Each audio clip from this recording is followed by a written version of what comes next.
Now we will study nutrition in human beings. Human beings are omnivores and follow Holozoic mode of nutrition. Like other multicellular organisms, humans have digestive system. Okay. अगर मैंने आपको बताया था amoeba और paramecium के बारे में, उनके पास डाइजेस्टिव सिस्टम नहीं था. क्यों नहीं था? क्योंकि वो थे यूनिसेल्यूलर ऑर्गेनिज्म, यानी सिंगल सेल है उनके पास. उस सिंगल सेल से उन्हें सारे काम करने हैं, चाहे वो रेस्पिरेशन है, चाहे वो न्यूट्रिशन है, सारे काम. बट क्या है, मल्टी सेल्यूलर ऑर्गेनिजम्स की बात करें तो इनके पास एक स्पेशलाइज्ड ऑर्गन सिस्टम होता है हर काम के लिए, बेसिकली रेस्पिरेशन के लिए भी, ठीक है, न्यूट्रिशन के लिए भी. तो न्यूट्रिशन के लिए क्या है इनके पास? Digestive system. ओके, तो हमें डाइजेस्टिव सिस्टम क्या है वो that we should know. Digestive system is a group of organs and associated digestive glands that take part in ingestion of food, its crushing, digestion, absorption of digested food material and egestion of indigested material. The digestive organ form a continuous canal called alimentary canal. अब क्या बता रहे हैं आपको digestive system के बारे में? Digestive system एक ग्रुप है ऑर्गन्स का, ठीक है. इस ग्रुप ऑफ ऑर्गन्स जिसमें ग्रुप ऑफ ऑर्गन्स आते हैं और क्या आते हैं, उसके साथ कुछ ग्लैंड्स भी आते हैं, एसोसिएटेड ग्लैंड्स. ग्लैंड्स क्या करते हैं, वो अपनी सिक्रीशन देते हैं जिससे क्या होता है, डाइजेशन होता है, ठीक है, मेटाबॉलिक प्रोसेस होते हैं, खाना जो कॉम्प्लेक्स है उसको सिंपल बनने में हेल्प मिलती है, ठीक है. तो ऑर्गन्स हो गए, डाइजेस्टिव सिस्टम में ऑर्गन्स आते हैं और एसोसिएटेड ग्लैंड्स भी आते हैं जो ये सारे काम करते हैं, ingestion, digestion, absorption, assimilation, egestion, ये सारे जो मैंने आपको बताए थे. अब क्या है digestive organ, the digestive organ form continuous canal. ये क्या है, एक एलिमेंट्री कैनाल. हमें पता होना चाहिए एलिमेंट्री कैनाल क्या होता है. Alimentary canal is a long coiled food tube which begins with the mouth and ends with the anus. Alimentary canal, ALIMENTARY. Alimentary canal एक लंबी सी फूड पाइप है, ठीक है, लंबी सी कॉइल्ड फूड पाइप है जो माउथ से शुरू होती है और एनस पे जाके खत्म होती है, ठीक है. तो हमें एलिमेंट्री कैनाल पता होना चाहिए. उसके बाद है एलिमेंट्री कैनाल की बात करें, it has the following parts, ठीक है. क्या क्या फॉलोइंग पार्ट्स है एलिमेंट्री कैनाल, जब माउथ से शुरू हो रही है एनस पे खत्म हो रही है, ठीक है, इंजेक्शन और इजेशन के, इंजेक्शन पॉइंट से शुरू हो रही है, इजेशन पॉइंट पे खत्म हो रही है. तो इसके एंड तक, शुरू से एंड तक क्या क्या चीजें आती है इसके अंदर, हमें वो जानना चाहिए. सबसे पहले आ गया आपका बक्कल कैविटी, ठीक है. बक्कल कैविटी क्या है, BUCCAL. बक्कल कैविटी को माउथ कैविटी भी कहते हैं, माउथ कैविटी, ठीक है, अंदर. तो that's the buccal cavity. The buccal cavity और द माउथ कैविटी इंक्लूड्स, इसमें अब बक्कल कैविटी में क्या क्या है वो बता रहे हैं, ठीक है. एलिमेंट्री कैनाल की शुरुआत हुई है बक्कल कैविटी से, अब बक्कल कैविटी में क्या क्या है वो बता रहे हैं. The buccal cavity includes the teeth, teeth होता है बक्कल कैविटी में, आपको पता है.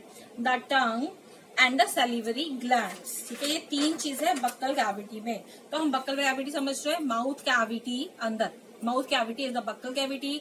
क्या क्या है माउथ के अंदर, आपके टीथ है, ठीक है, टंग है और अंदर, ठीक है, अंदर inside the mouth at the end side वहां पे है सलाइवरी ग्लैंड्स, ठीक है, जिसमें से सलाइवा निकलता है. अब क्या है फंक्शन ऑफ टंग की बात कर लेते हैं. टंग क्या करता है, टंग की क्या जरूरत है बक्कल कैविटी में, क्या रोल है उसका, उसकी बात कर लेते हैं. Senses the taste of food, खाने के टेस्ट को सेंस करता है, ठीक है. Moves food around in the mouth, mouth में खाने को घुमाने का मदद करता है, ठीक है, इधर से उधर, उधर से उधर. Helps in the process of swallowing, swallowing यानी कि निगलना, खाने को निगलना, उसमें वो आपकी हेल्प करता है. Mixes the saliva with food, खाने के साथ जो हमने खाना खाया है उसके साथ सलाइवा, अब जो सलाइवरी ग्लैंड बक्कल कैविटी में है वो सलाइवा निकालता है, उस सलाइवा को खाने के साथ मिलाने में हेल्प करता है. कौन हेल्प कर रहा है, टंग, ठीक है. हम टंग की बात करें, जीभ की बात करें. और क्या करता है, remove the food particle trapped in the teeth, कभी कभी दांत में खाना फंस जाता है तो उसको हटाने में भी हेल्प कर देता है, ठीक है. तो ये सारे फंक्शन हो गए टंग के. अब हम जान लेते हैं सलाइवरी ग्लैंड्स के बारे में, ठीक है. Mouth contain 3 pair of salivary gland, mouth के पास 3 पेयर यानी कितने हो गए, 6 हो गए, ठीक है. तो 3 पेयर सलाइवरी ग्लैंड है माउथ के पास. अब क्या करता है, विच सिक्रेट्स एंजाइम, जो कि एक एंजाइम सिक्रीट करता है जिसको हम कहते हैं सलाइवरी एमाइलेज। सलाइवरी एमाइलेज नाम का एक एंजाइम सीक्रेट करता है, और सलाइवरी एमाइलेज को हम टाइलिन भी कहते हैं, पी वहां पे साइलेंट है, टाइलिन भी कहते हैं। स्पेलिंग बता देते, PTYALIN, टाइलिन, ठीक है, पी साइलेंट है। तो विच, अब टाइलिन की बात करें, ptyalin which act on starch and glycogen of food and changes into sugar, और या फिर हम माल्टोज भी कहते हैं शुगर को। अब क्या होगा कि जो हमारा सलाइवरी ग्लैंड है वो एंजाइम निकालता है। वो एंजाइम क्यों निकालता है, वो हार्मोन क्यों नहीं निकालता? मैंने आपको पढ़ाया था कि जो एंडोक्राइन ग्लैंड्स है उसके सीक्रेशंस को हम हार्मोन्स कहते हैं, और जो एक्सोक्राइन ग्लैंड्स है जैसे कि सलाइवरी ग्लैंड, ये एक्सोक्राइन ग्लैंड है, अपने सीक्रेशन को टारगेट साइट तक खुद पहुंचा के आता है, ठीक है। तो सलाइवरी ग्लैंड के सीक्रेशंस को हम एंजाइम्स कहते हैं, तो ये हमें पता होना चाहिए। तो जो सलाइवरी ग्लैंड है वो प्रोड्यूस करता है एंजाइम जिसका नाम है सलाइवरी एमाइलेज, या फिर थोड़ा और डिटेल में जाए तो टाइलिन, ठीक है। अब ये टाइलिन का क्या काम है, जो हमने खाना खाया, कॉम्प्लेक्स फूड जो हमने खाया, उसको सिंपल फूड में कन्वर्ट करना शुरू करता है, ठीक है। तो हम कह सकते हैं कि जो डाइजेशन का प्रोसेस है कहाँ से शुरू हो गया, वो माउथ से ही शुरू हो चुका है। बक्कल कैविटी में ही डाइजेशन का जो प्रोसेस है वो शुरू हो चुका है, क्लियर। अब क्या है, जो खाने में स्टार्च है, खाने में ग्लाइकोजन है, ये क्या है, स्टार्च और ग्लाइकोजन, ये कॉम्प्लेक्स फूड है। इस कॉम्प्लेक्स फूड को वो सिंपल बना देता है। क्या है सिंपल, कैसे बनाता है, क्या है सिंपल फूड को, क्या बोल रहे हैं यहाँ पे, शुगर बोल रहे हैं, इसको माल्टोज बोल रहे हैं, जो सिंपल फॉर्म है, इस पे कन्वर्ट कर देता है। अब हम आगे बात कर देते हैं, process of digestion start from the mouth itself, that I explained you. Saliva protect, और क्या काम कर रहा है saliva, saliva protect our mouth and teeth from bacterial infection. Saliva का एक तो रोल हमने बता दिया, डाइजेशन में हेल्प करता है, दूसरा क्या है, ये माउथ को और हमारे टीथ को बैक्टीरिया के इन्फेक्शन से बचाने का भी काम करता है। It makes the chewed food soft and slippery so that it is easy to swallow. अब क्या है, ये जो हमने खाना चबाया है उसको सॉफ्ट और स्लिपरी बना देता है ताकि आराम से इजीली वो निगल पाए हम उसको, ठीक है। अब हम बात कर लेते हैं, हमने बात कर ली बक्कल, हम बक्कल कैविटी की एलिमेंट्री कैनाल के में जो शुरुआती पॉइंट है बक्कल कैविटी, हम वो पढ़ रहे हैं। और बक्कल कैविटी में भी 3 चीजें थी, टीथ, टंग और सलाइवरी ग्लैंड, ठीक है। तो सलाइवरी ग्लैंड और टंग की हमने बात कर ली, अब मैं बात कर रही हूँ टीथ की, ठीक है। अब टीथ के बारे में बताती हूँ। Teeth are covered by a white substance called enamel, ENAMEL, enamel, which is the hardest substance of body। अब enamel जो है सबसे hardest substance है हमारे बॉडी का, ठीक है। तो ये हमें पता होना चाहिए enamel के बारे में।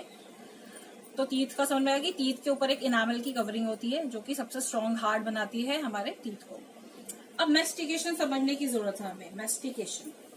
मैस्टिकेशन एक प्रोसेस है, इसमें क्या होता है, it is the mechanical grinding of food into smaller pieces by teeth. अब क्या किया, मैकेनिकल ग्राइंडिंग, क्या कर रहे हैं, हमारी जो दांत है, जैसे हम खाना अंदर खाते हैं, क्या करता है, वो ग्राइंड करने का काम शुरू कर देता है, ठीक है। दांत में भी अलग अलग टाइप के दांत हैं, पढ़ेंगे हम उसको भी। तो किसी का काम है कि उसको खाने को टीयर करना, जैसे रोटी खाया तो उसको टीयर करना, ठीक है। फिर किसी का काम है ग्राइंड करना, ठीक है। ये सारे प्रोसेस होते हैं। अब क्या है, मैस्टिकेशन क्या है, खाने को जो हम चबा रहे हैं, मुंह चलाते हैं खाते टाइम, ठीक है, उसको हम कहते हैं द चूइंग ऑफ फूड। हम सिंपल भाषा में बोले the chewing of food is called mastication. खाने को चबाना, चबा बोलते हैं, चबा के खाना चाहिए। चबा के क्यों खाना चाहिए, जितना हम चबा के खाएंगे फूड जो है कॉम्प्लेक्स से सिंपल होता जाएगा, जूसियस फॉर्म में होता जाएगा, और जो सलाइवा है वो आराम से उस पर काम कर पाएगी, क्योंकि हमने पढ़ा कि माउथ में ही डाइजेशन शुरू हो जाता है।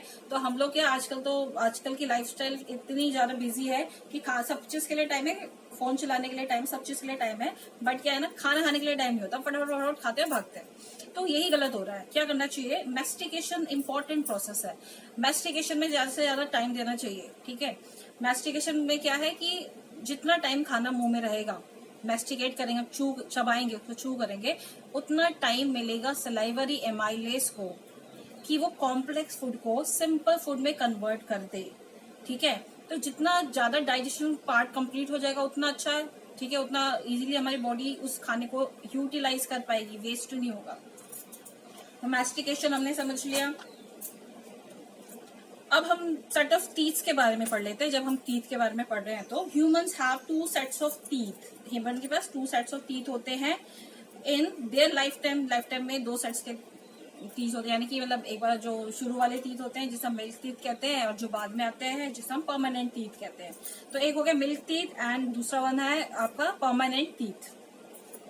अब जो मिल्क टीथ है वो कब आते हैं? वो आ जाते हैं 6 महीने से लेके 1 साल की एज में आना शुरू हो जाते हैं। ठीक है, मिल्क टीथ। अब परमानेंट टीथ कब आना शुरू होते हैं? वो आते हैं 8 साल के एज के अराउंड में, वो परमानेंट टीथ आना शुरू हो जाते हैं।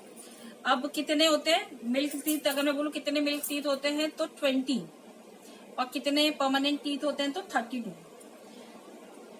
ओके, अब हम देख लेते हैं टाइप ऑफ टीथ। हमने पढ़ लिया मिल्क टीथ, मतलब ह्यूमन के लाइफ टाइम में उनके पास 2 सेट्स होते हैं टीथ के। पहला होता है मिल्क टीथ जो शुरू में आता है 1 साल की एज 6 महीने की एज से आना शुरू हो जाता है, उसको हम मिल्क टीथ कहते हैं, जो बाद में जाके टूट जाते हैं। ठीक है, फिर लेटर ऑन जो बाद में वाले जो दांत आते हैं उन्हें परमानेंट टीथ कहते हैं। अब टाइप पढ़ लेते हैं हमने। टाइप अलग अलग शेप के आधार पे कौन कौन से टीथ होते हैं हमारे पास। एक हो गया इंसीजर्स, दूसरा है केनाइन, तीसरा है प्रीमोलर्स और चौथा है मोलर्स। ओके, मोलर्स हो गए जो सबसे लास्ट में होते हैं यहाँ पे, उनके जस्ट पहले हो गए वो प्रीमोलर्स हो गए। इंसीजर और केनाइन यहाँ पे अभी हम बात करते हैं। अब क्या है कि कितने इंसीजर्स है? टोटल 8 इंसीजर्स है। केनाइन 4 होते हैं, प्रीमोलर्स 8 होते हैं और मोलर्स होते हैं 12। अब इनके काम क्या क्या है, फंक्शन क्या क्या करते हैं? Incisor cut and bite solid food. Incisor का काम है सॉलिड फूड को कट करना और बाइट करना। ठीक है, केनाइन का काम है hold, cut and tear the food. Hold, cut and tear the food.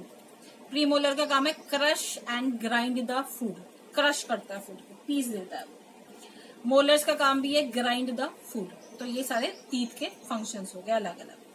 अब हम बात कर लेते हैं डेंटल कैरीज की। ठीक है, दांत से रिलेटेड बातें चल रही है तो हम डेंटल कैरीज की बात कर लेते हैं। It is a localized softening and destruction of enamel and dentine of teeth forming cavities that reach the pulp। अब क्या है, डेंटल कैरीज एक तरीके की कह सकते हैं प्रॉब्लम है, दांतों की प्रॉब्लम है, जिसपे क्या होता है कि जो इनामल का लेयर है वो ब्रेक डाउन हो जाता है। ठीक है, बैक्टीरियाज की वजह से जब हमारे दांत खराब हो जाते हैं, एसिड्स बनाना शुरू कर देते हैं, तो इनामल की जो लेयर है एसिड की वजह से खराब हो जाती है। अब वहां पे क्या है, खाना फंसना शुरू हो जाता है, बैक्टीरियाज वहां बैठना शुरू कर देते हैं, तो कैविटी बन जाता है। कैविटी यानी दांतों में एक छोटे छोटे छोटे होल यानी चैम्बर्स जैसे बन जाते हैं, वही है आपका कैविटी। कैविटी उसको कहते हैं, कैविटी यानी थोड़ी सी खाली सी जगह, चैम्बर सॉर्ट ऑफ। ठीक है, दांतों में कैविटी बन जाती है, छेद हो जाते हैं, तो वही आपका। और जो अंदर खाना फंस जाता है वो सड़ना शुरू हो जाता है। तो dental caries also called dental DK.